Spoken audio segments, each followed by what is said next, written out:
All right, yeah, so today, like I said, we're going to be just going over amino acids, proteins, and enzymes as a review. And so we're just going to go over a couple questions together. So we'll kind of use this to kind of do a little check-in. It's a little harder to kind of study for this material compared to the organic reactions, because organic reactions very, this is the product, name it, this is the name, draw the product, or draw the structure, or, this is a reaction, predict the product, right? It's kind of easy to study for those type of things. With amino acids, proteins, and enzymes, it's a little harder to kind of guess what a question would look like for that. So today's kind of give you an idea of what these questions will kind of be like. Okay, so the first question says, a positively charged amino acid contains what functional group, right? So a positively charged amino acid, that's referring to what part of the amino acid do you think that's going to be referring to? Right, if we're determining about the properties of an amino acid, what determines the properties of the amino acid? The R group, right? So this is what this question is asking is, what functional group is on a positively charged amino acid on an amino acid's R group?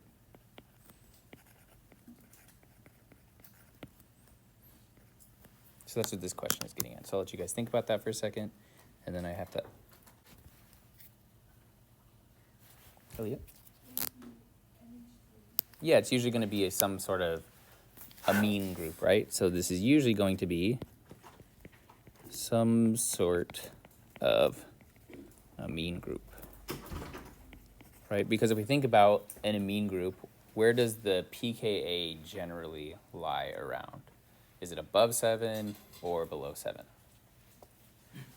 Yeah, it's usually the pKa of an amine is greater than 7, right? So it's usually above what neutral pH is going to be, and if the pKa is above the pH of the solution, what does that mean about the protonation state? It's going to be, that means it's going to favor the protonation state, right? So this favors the protonation state. So if it favors the protonation state, if we think about what the two different protonation states look like, if let's say we had here, this is the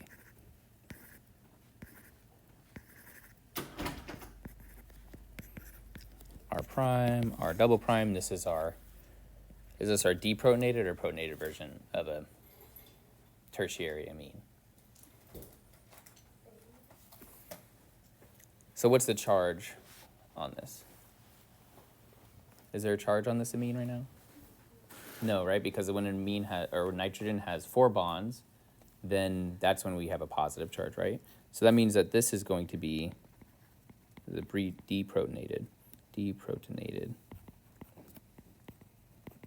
state. So this is going to be the deprotonated state, and then when the amine gets protonated, right? So that's why I remember in organic chemistry we said that amines tend to act as organic bases because they abstract hydrogen, meaning they make OH minus in solution. We're going to have another hydrogen that takes the spot of this lone pair here, and then we get a positive charge there. So this is the protonated state. And so this is for a high pH solution, and this would be a low pH solution. And high and low are kind of relative terms. It just matters what the pH is compared to the pKa value of that specific amine. So they do have different values, right? So there are some amines that are deprotonated at neutral pH.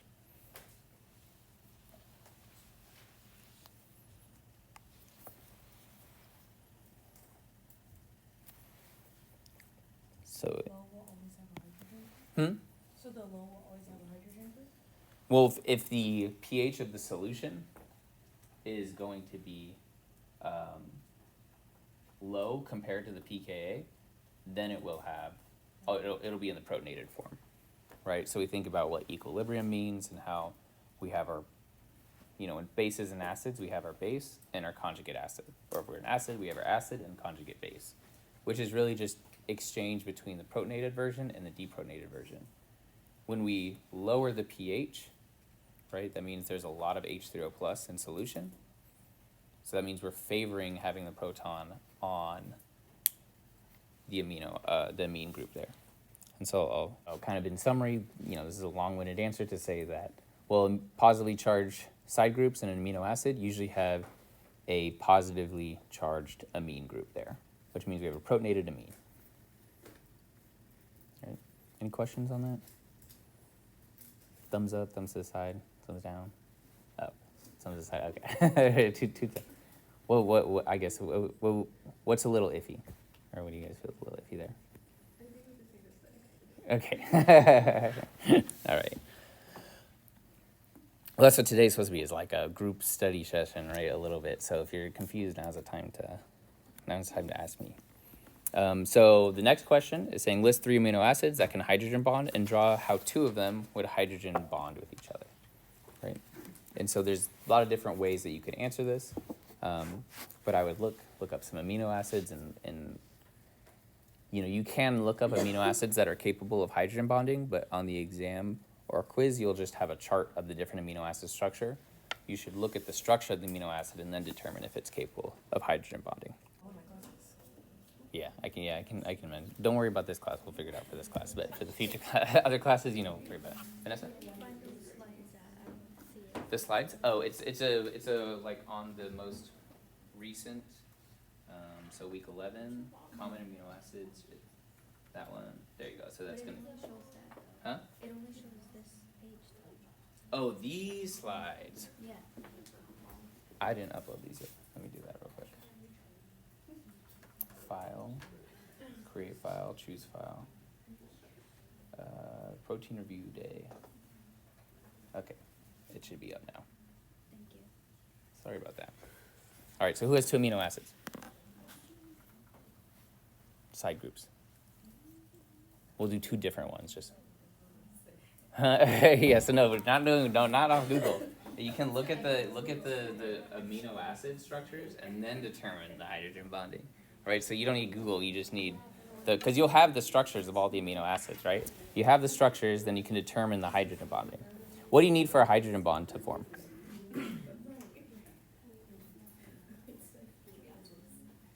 Yes, you should. What's the question?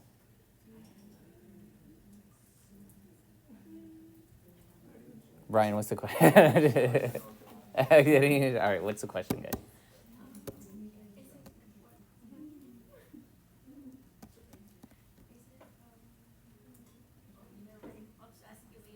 Are you sure? All right, I'll hold you to it then. I'll remind you. What do we need for a hydrogen bond to form? Yeah, we need if we have hydrogen bonding, then we're gonna have dipole-dipole interactions, right? But specifically, hydrogen bonding is a special case of dipole-dipole interactions, right? And what is that special case? Yep, we need fluorine, oxygen, nitrogen. You need that bonded to what?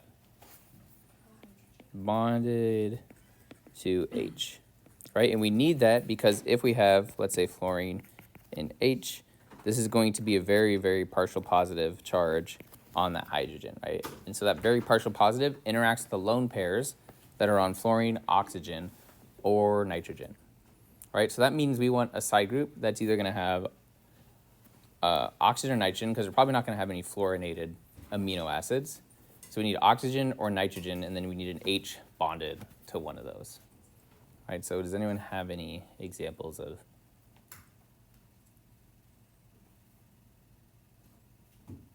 2 amino acids that would hydrogen bond with each other, excluding the N and C terminus?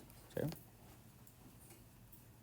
matter if it's got if it's already if it's like aspartic acid or something, or is that when it's already? No, that aspartic acid, for example, has a carboxylic acid side group, right? So it has a carboxylic acid side group. So I don't remember all of the amino acids, so I'm going to pull it up. Yep, and I'm gonna look at the chart. I'm not gonna. The internet sucks, so I'm gonna wait for it to load. And then I'm gonna look at aspartic acid. Aspartic acid. And we have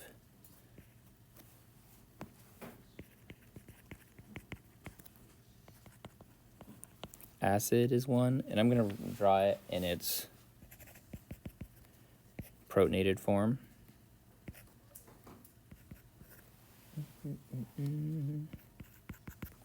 OH, and then it's 3 carbons.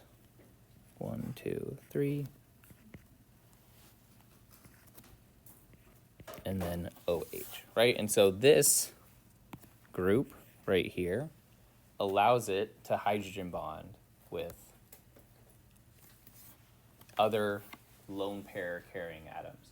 And so that's going to be between other oxygens and nitrogens in other amino acids, right? So that OH is what's going to allow for that to happen. And so you can actually have an aspartic acid dimer, right? So let's say we have H2N, OH, N, 1, 2, 3. And we'll do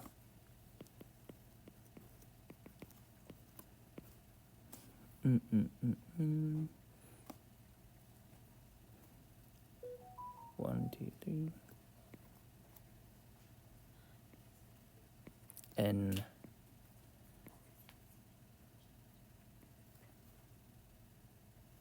One, two. Oops, I forgot. 1, 2, 3. So 1, 2, 3. And this will be NH2, carbon, no carbon, OH. So we can have a hydrogen bond that forms between the OH of one aspartic acid and the carbonyl carbon of another aspartic acid. You could also have both of the OHs lining up, where you have the lone pairs on this oxygen interacting with the hydrogen on that aspartic acid. And then you can also have a special type of kind of dimer that forms. And so, that, like I said, there's a bunch of different ways that you can draw this configuration, where if we have OH and then the carbonyl here on the other side of the aspartic acid, you can have them basically reverse their orientation. So in one moment, they can form 2 hydrogen bonds simultaneously between them. And so parts of protein structure that are held together very, very strongly usually have this type of interaction. So like this type of hydrogen bonding also happens in like DNA and RNA bases when they interact with each other. There's usually 2 parts of the same molecule that hydrogen bond at the same time. And so this would be the rest of the, right, this would be the alpha carbon in both these cases. You can form that, or you can have the orientation of the molecule below, or you can have, you know, the hydrogen, the aspartic acid carboxylic group hydrogen bonding to the C terminus or the N terminus, right? So there's a lot of different possibilities for how these 2 things can interact with each other. And all of those things would be correct. The important thing is just that you have the hydrogen that's bonded to either an oxygen or nitrogen interacting with the lone pair of either another oxygen or nitrogen. All right, so there's aspartic acid. Does anyone have any other examples?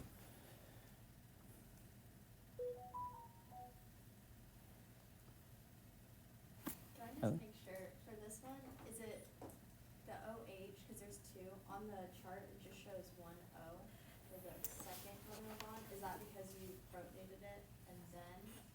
Oh, on the chart, yeah, because I wrote it in its protonated form, right? Because if it's in its deprotonated form, then you're not going to have the hydrogen bonding. And so if it's, you know, at low if that's a moderately high pH, then you won't have hydrogen bonding between aspartic acid. Between 2 aspartic acids, at least. I wrote it like that so you could have the hydrogen bonding. So they have to be protonated to hydrogen? Yeah, it has to be protonated because you actually need a hydrogen there for it to hydrogen bond. it could be that, you know, if it wasn't its deprotonated form, and then there was a positively charged amine, for example, that positively charged amine group could interact with the deprotonated form to form a hydrogen bond, but you wouldn't have a hydrogen bond between like a hydrogen on an aspartic acid and another aspartic acid, for example, because there's no hydrogens there to participate. Generally, the one that has a hydrogen is called the hydrogen bond donor, and the acceptor is the lone pair one that interacts with the hydrogen. So that might be terminology you come across when you're looking into some of this. All right, so we have aspartic acid. What else do we have?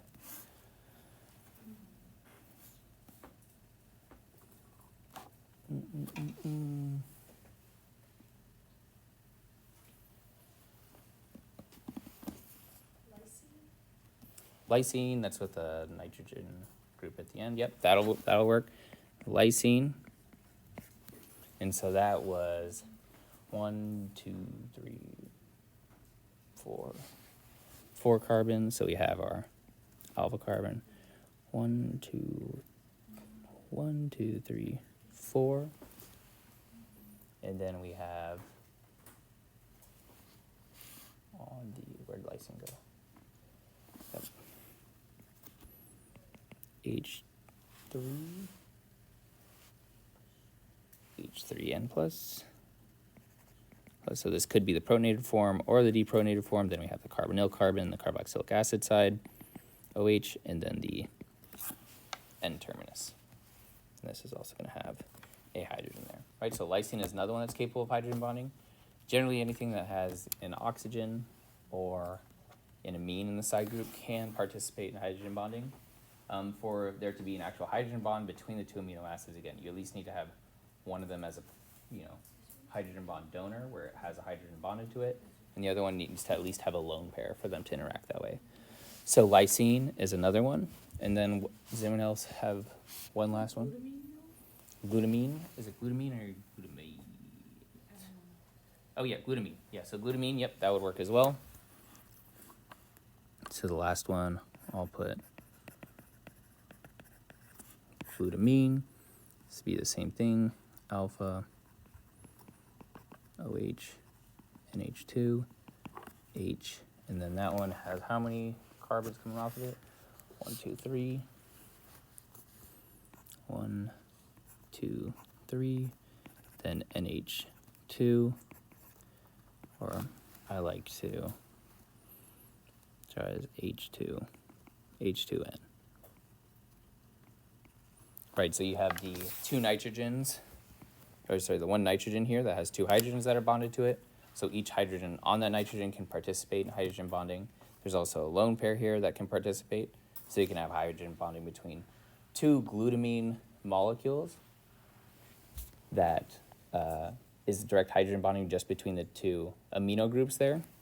Or you can have nitrogen hydrogen interacting with the lone pair on the carbonyl carbon as well, right? So there's, probably like 12 different combinations the way these two glutamine molecules could hydrogen bond with each other.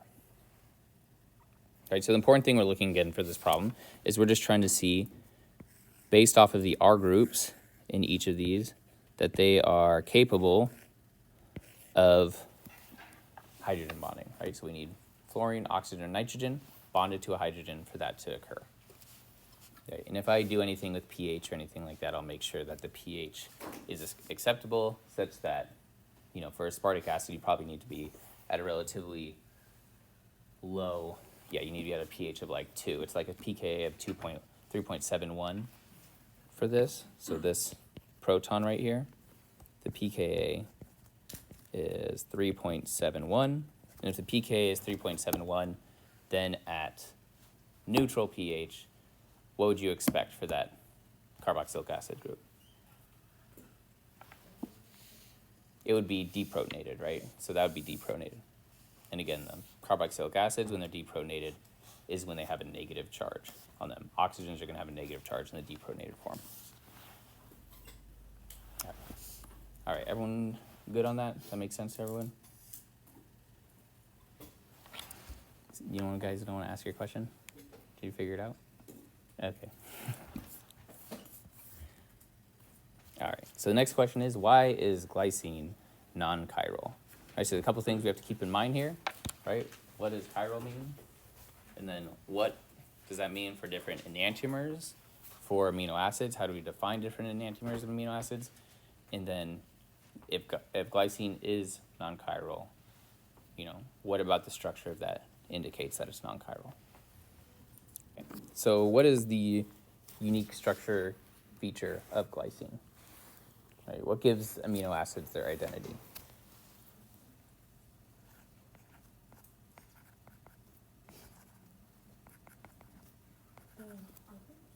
Yep, the R groups, right? So those give the amino acids their identity, which means that if glycine, there's something unique about it, it probably has to deal with the R group, right? And what is the R group for glycine?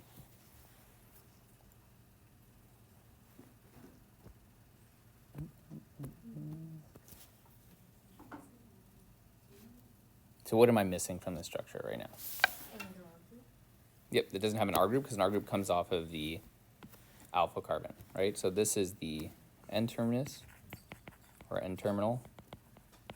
This is the C terminal, which means that the R group needs to go here, right? And so if you guys look up the structure on your chart for glycine, what does it look like?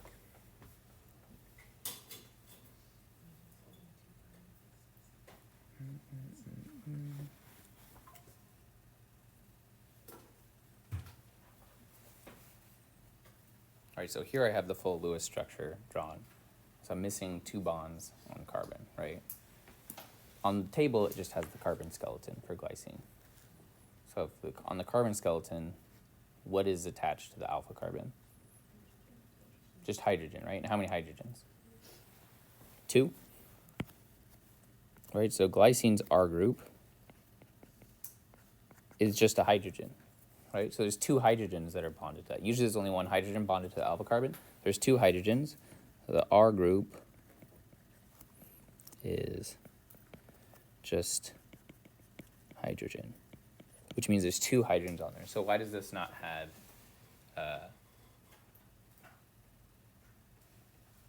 any chirality if there's 2 hydrogens? Yeah, because you need 4 unique groups. Right? You need 4 unique groups on a chiral center.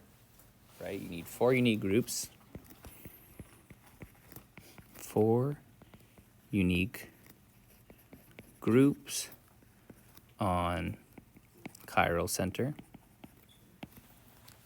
Right, to then make, an enantiomer of each other, right? You need 4 unique groups to have a chiral center so that you can have possible enantiomers, which are just mirror images of each other. So if we were to draw the Fisher projection for something like this,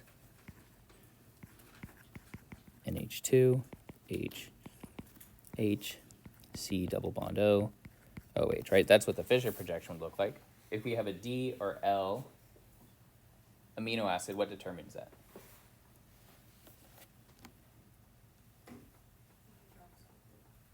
That's for a carbohydrate, right? For a carbohydrate, it's the carboxyl group, right? It's the way that the OH group points. That's what determines if it's a D or an L isomer. Right? For an amino acid, it's going to be the amine group, right? Amine group determines if L or D enantiomer, which is a type of stereoisomer, right? So it's still an isomer, it's just called an enantiomer. All right, so you need to be able to have non-superimposable mirror images of each other. But if you have 2 of the same group, I can switch these 2 hydrogens right here, and then you would get the same looking structure, right? So because I can move those hydrogens without breaking and reforming bonds, meaning I can just alternate the place and the structure looks the same, that means that there is no chiral center.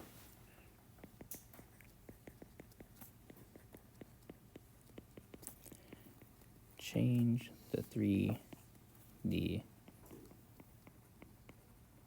So because changing the hydrogens doesn't change the 3D arrangements of the structure, because they're the same group, that means that this alpha carbon is not a chiral center.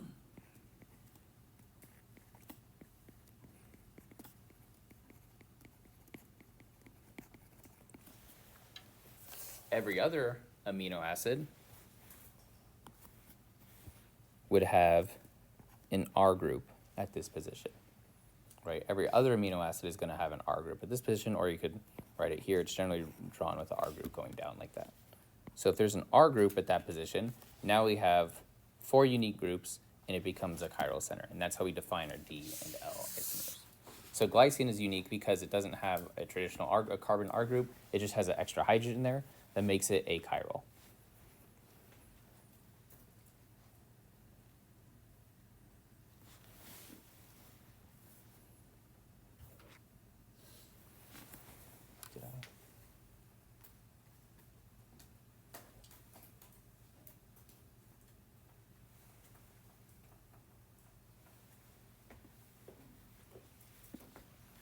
I think I accidentally repeated a question, so I'm going to skip to question 4 after this.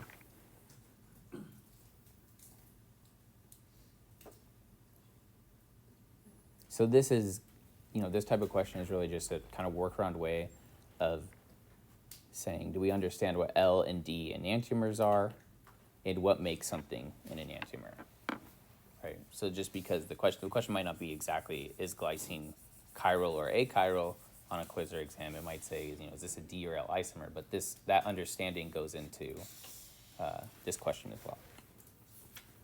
Okay, any questions on that? Or on enantiomers, chirality of amino acids? Clear? So if there was like another unique group, Mm-hmm. the side that the NH2 is on would be what determined. Yeah, so if it's L, it'll be on the left side. If it's a D amino acid, then it'll be on the right side. Mm-hmm. So that's exactly right. If it is this, for example, the amino acid that I drew here, if this was an R group here, this would be an L amino acid. Yeah, good question.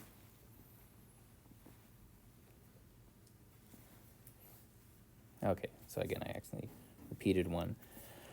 So this is another question, thinking about protein structure. Where would you expect VAL, so you're going to have to look up what the 3-letter code is for an amino acid. Remember, amino acids have 3 different identifications: their full name, the 3-letter code for the amino acid, and then the single-letter code for the amino acid, to be on a globular protein, right? So you're thinking about, how does the amino acid, VAL, fit into a globular protein? So that means, what is a globular protein, and what are generally the properties of globular proteins? And if you're a globular protein floating around in solution, where would you most likely expect that amino acid? So you need to know the properties of the amino acid, and then the properties of the of globular proteins in general. What's the structure of VAL, or what's the name of VAL? Valine, right?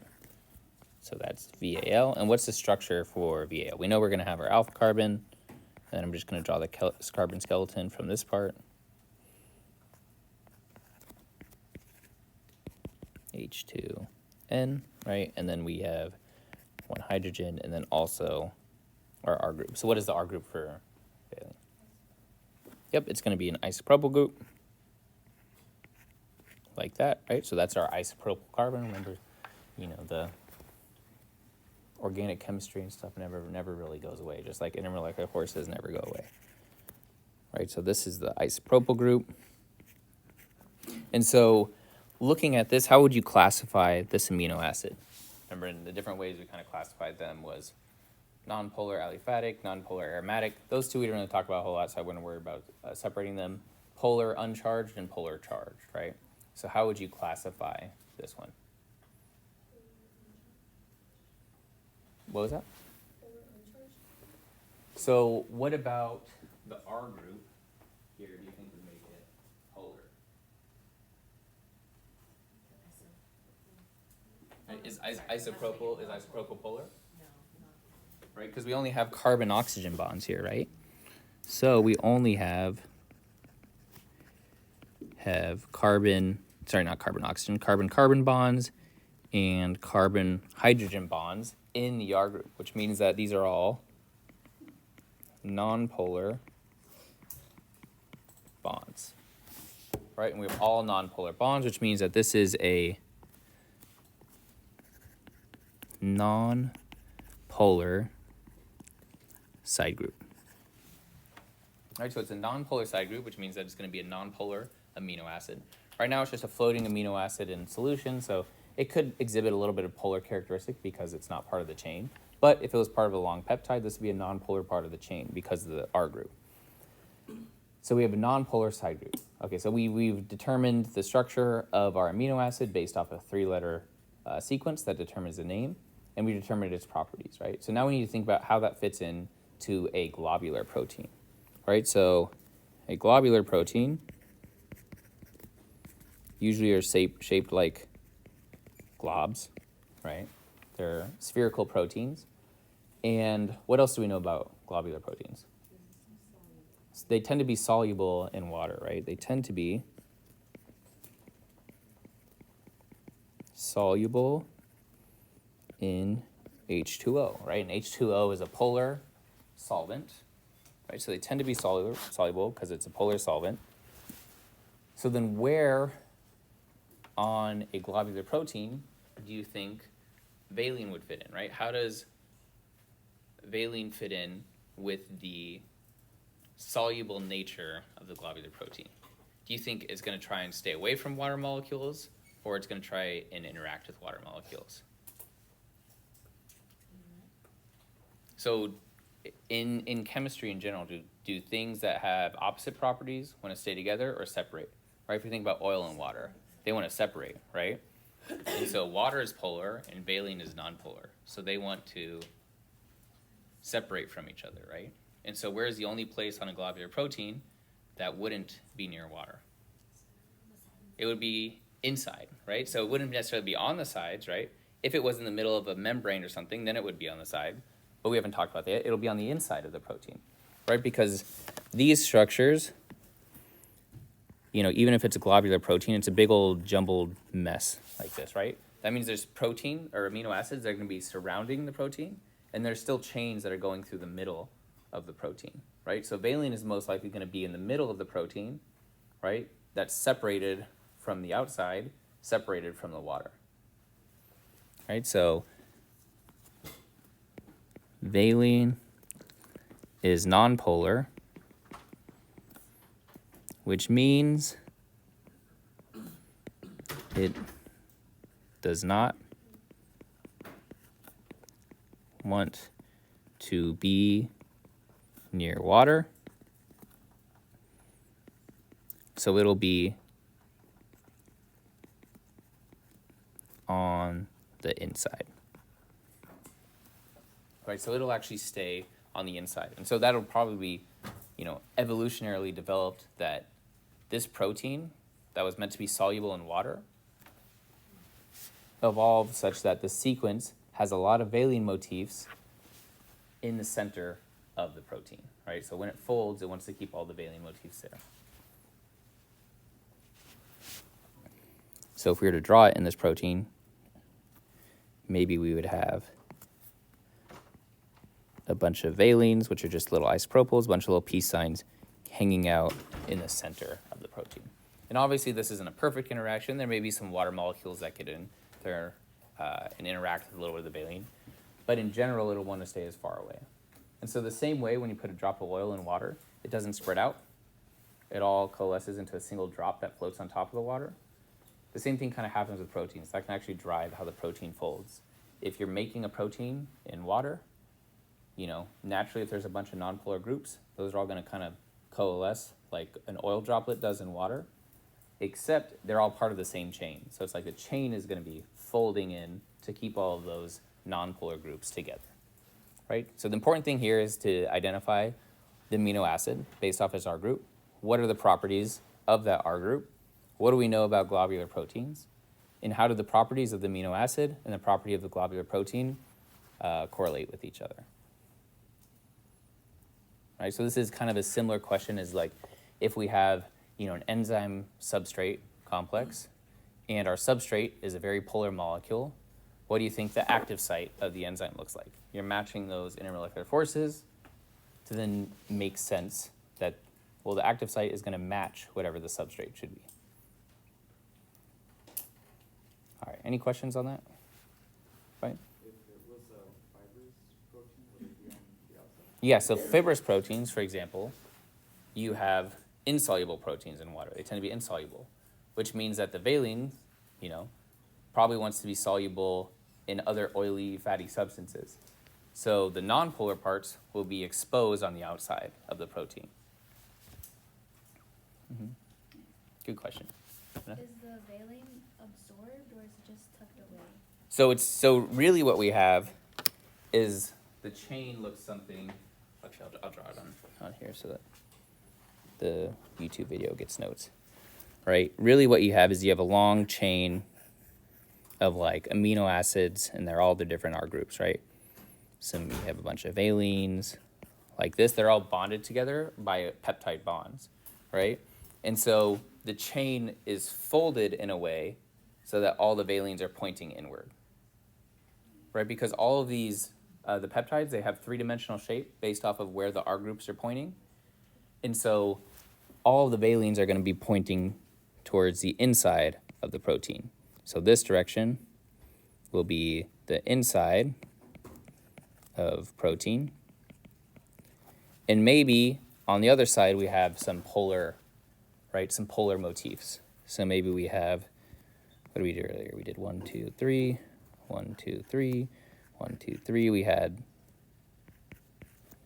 aspartic acid,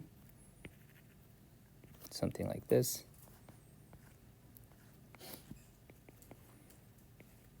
So these are all part of the same chain, but the way the chain is folded and what its, you know, primary, secondary, tertiary structure, what that structure is that it has all the valines pointing inwards. Like the protein has folded in such a way that all the valines are pointing inwards.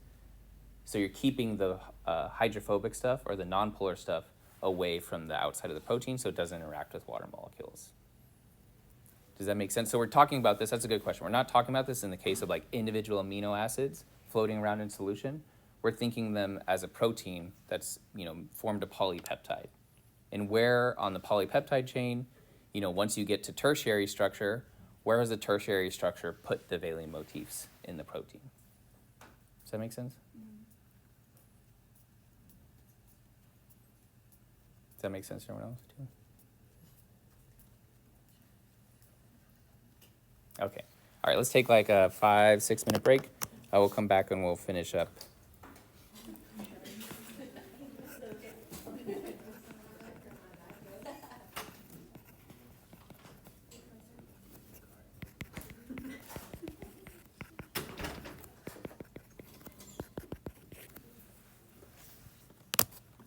Let's go ahead and continue.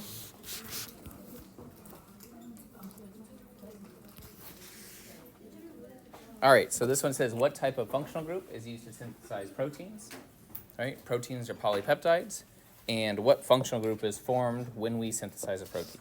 And then I'll add on to this, and then draw an example of 2 amino acids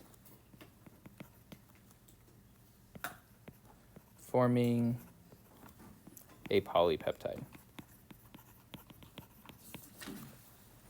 All right, so what type of reaction is used to synthesize proteins? And this is in terms of the different reaction classifications we've talked about before, you know, like hydrolysis, condensation, all those types of reactions. And then what functional group is formed when we snap the amino acids together? Someone give me an example of 2 amino acids. Leucine and what? Alanine. 2 alanine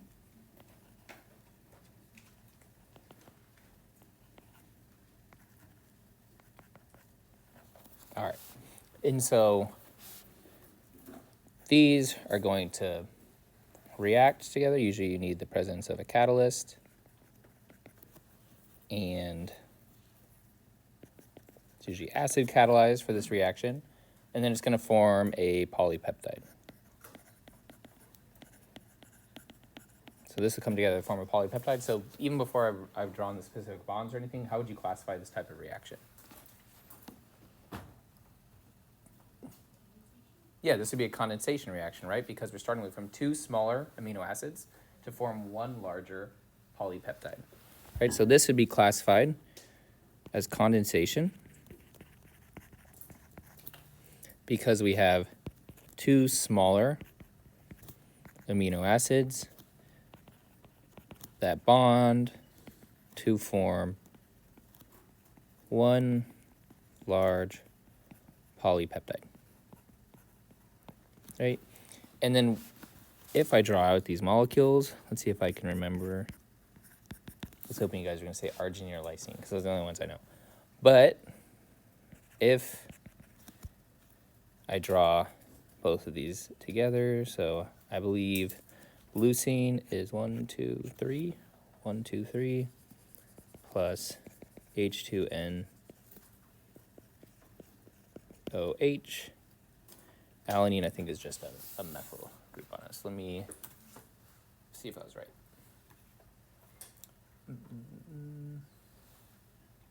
Alanine is the methyl, and then leucine. Okay, leucine is, so it's 4 carbons. All right, almost had it. I was just off by one methyl group.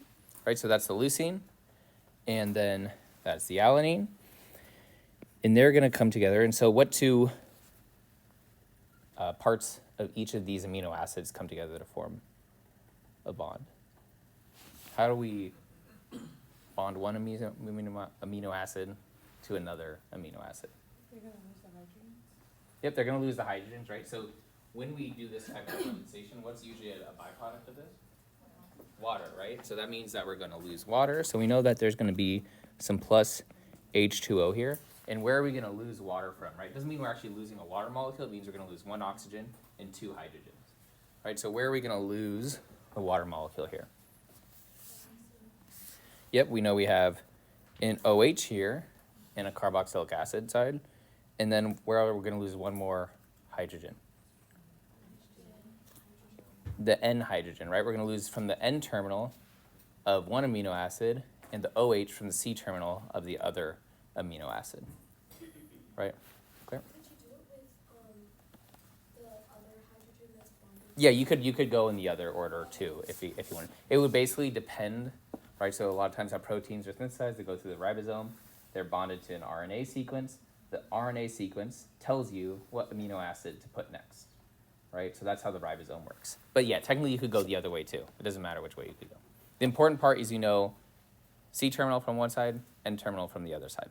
And you could flip this whole thing around and it would work the same too. And you know water is a byproduct, so we're probably going to lose an OH and an H total in the reaction. And then you say, okay, well I don't remember, exactly where I lose, the O and the H's from, but you do remember something about a peptide bond. So what functional group is in a peptide bond? Amide, right? And then we know that there's going to be amide bonds.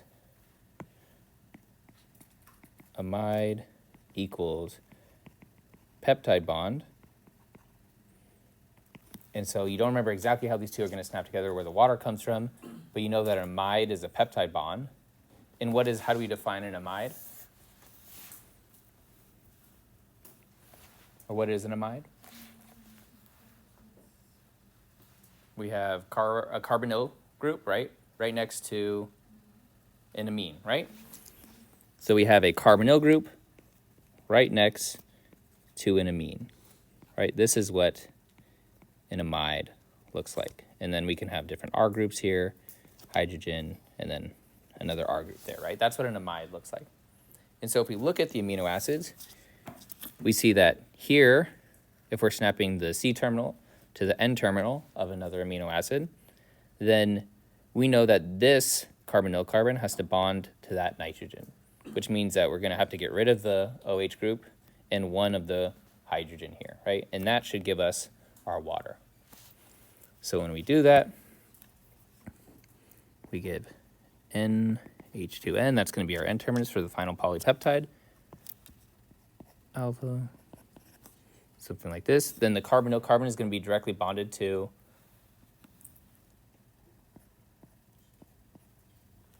it's the NH2, but one of the protons is lost. So it's just going to be the N, the C terminal, that was from right there. Or sorry, the N terminal from the alanine. Go down, and then, oops.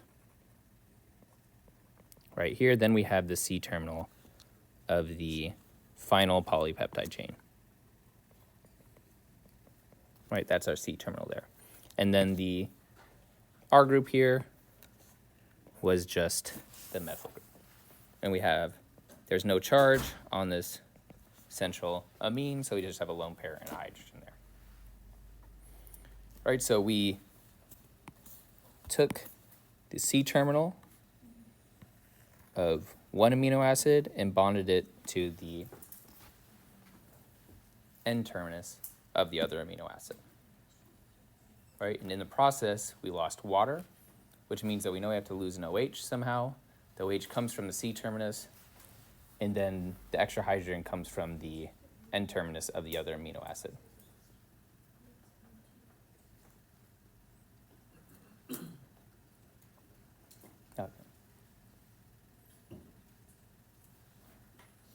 And then if you go the other way, you could do the same thing, except you take the C terminal and snap it to the of alanine and snap it to the N terminus of leucine.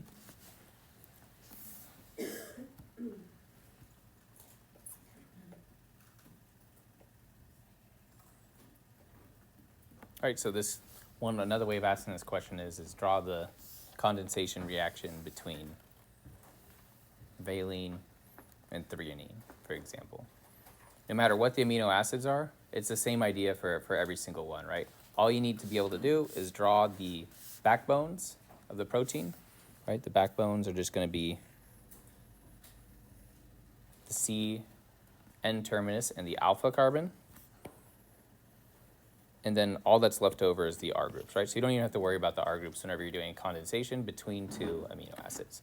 You just understand that you're going from the C terminal of one amino acid to the N terminal of another amino acid. All right, any questions on that?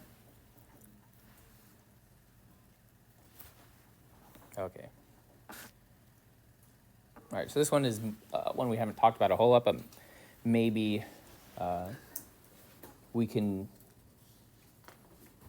use some evidence for which orientation we might prefer. So, which of these preferred orientation for this polypeptide, and why do you think it would be a preferred orientation? So technically you can see both of these in solution. So you're asking which one of these is going to be preferred over the other. And so here, we could be thinking about different intermolecular forces and how these different R groups interact with each other. But the main idea here is also, space. Generally, we don't want things to be too crowded, right? Because all atoms and groups have electrons around them, and electrons repel each other, right? So if we start to get too crowded, then we're not going to have a very happy protein. And so of these two configurations, which do you guys think is the preferred orientation for the protein? A, yeah, so A is going to be the correct one. And so here we have the R groups for both of these polypeptides, right? Because this is the alpha carbon, and then here's alpha carbon, alpha carbon, alpha carbon. And what's happening here is we're basically, the 3D orientation of B puts these R groups right next to each other. And this is what's known in organic chemistry as steric hindrance, right? Steric just means space. So this is kind of adding a lot of strain to the structure because these big groups are right next to each other. So generally, proteins are going to be preferred to be in this trans peptide orientation instead of the cis peptide orientation. And so what is the trans or cis in reference to here? That's in reference to the peptide bond that exists between the carbonyl carbon and the alpha carbon, right? So this is the peptide bond. So we have to know where the peptide bond is. Peptide bond. And then the same way across the double bond, we have a cis or trans configuration, we can have the same thing across a peptide bond. And so this would be the preferred orientation because R groups aren't crowded. So this would be a type of question kind of like based off of everything we've learned, how could you use that information to then determine what the preferred orientation? It wouldn't be something that we've explicitly gone over in class, but based off of everything we learned, how would we determine the preferred orientation? I would probably do this if I had specific charged R groups, so it would be a little bit more obvious than just space occupying, because we haven't talked a whole lot about steric hindrance.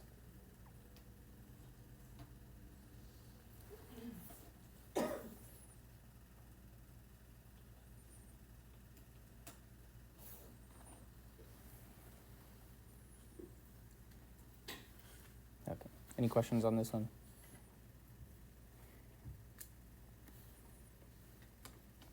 All right, so the next one will be the last one we go over. I don't know if we'll have enough time to actually go over it, but we'll start, and then maybe in lab we'll finish discussing it. But it's saying, what type of interaction would you expect to occur between lysine, right? So we know lysine has that amino group at the end, and glutamic acid at neutral pH, right? So what are the things that you have to keep in mind here, or the indicators from this question about, well, how would that would tell you how to solve this?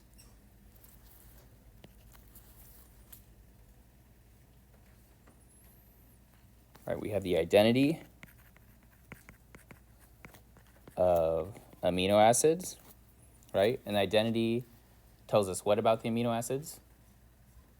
Yep, their properties, right? So we get the properties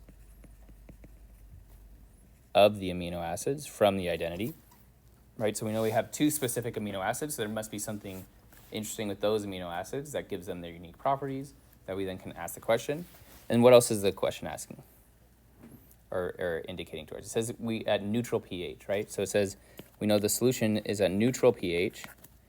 So what does that indicate you have to be aware of when you're thinking of pH and amino acids? PKA. The pKa and the protonation states, right? So we have to be aware of the pKa of the R groups.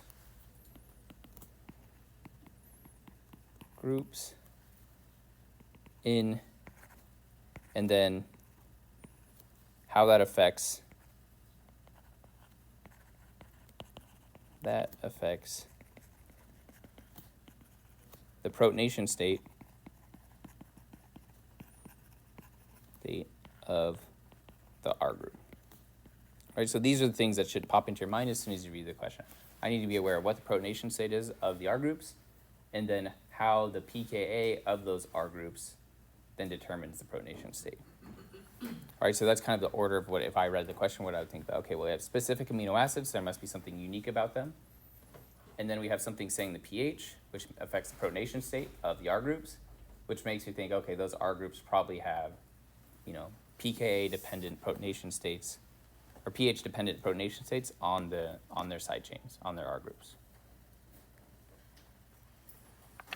Okay. All right, so I'll leave you guys to kind of think about that, and then we'll go over this either next lecture or in lab.